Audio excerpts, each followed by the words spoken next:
तर काल ठाणे आणि पालघरमध्ये मुसळधार पाऊस झाल्यानंतर आता मुंबईत सुद्धा पावसाचा जोर वाढलाय।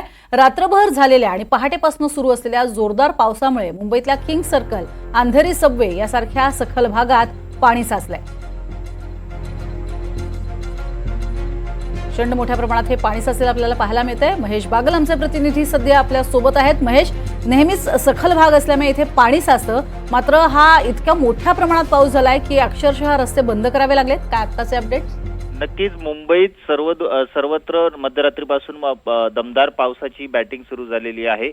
एकंदरीत पाहता अंधेरी सबवे हा बंद करण्यात आलेला आहे, कारण तिथली पाण्याची सखल भाग असल्यामुळे पाणी मोठ्या प्रमाणात त्या ठिकाणी साचलेलं आहे आणि मुंबईतील दादर टीटी परिसरामध्ये सुद्धा पाणी साठलेलं आहे आणि किंग सर्कल परिसरामध्ये मोठ्या प्रमाणात पाणी साचलेलं आहे। मुंबई महानगरपालिकेकडून हे पाण्याचा निचरा करण्याचे प्रयत्न केले जात आहेत।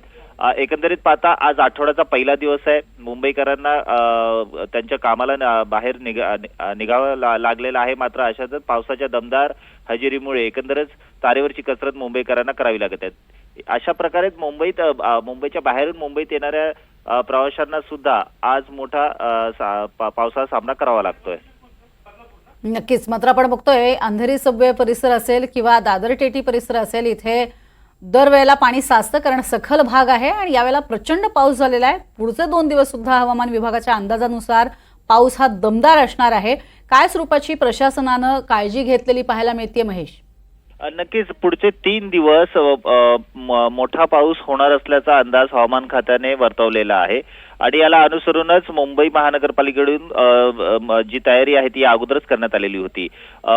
मोठे मोठे पंप्स लावण्यात आलेले आहे, ज्या ठिकाणी सखल भागामध्ये मोठ्या प्रमाणात पाणी साचतं त्या ठिकाणी पाण्याचा निचरा करण्यासाठी योग्य ती उपाययोजना करण्यात आलेली आहे। मात्र सध्या पावसाचा जोर पाहता ही उपाययोजना सुद्धा काही प्रमाणात कमी पडत असल्याचं चित्र दिसून येत आहे, कारण एकंदरीत पाहता दादर टीटी असेल, किंग सर्कल असेल, अंधेरी सबवे असेल किंवा दादर स्थानकाबाहेरील स्वामीनारायण मंदिरचा जो परिसर असेल, अशा सर्व ठिकाणी मोठ्या प्रमाणात पाणी साचलेलं आहे आणि काही ठिकाणी वाहनं बंद पडण्याच्या घटना घडलेल्या आहेत।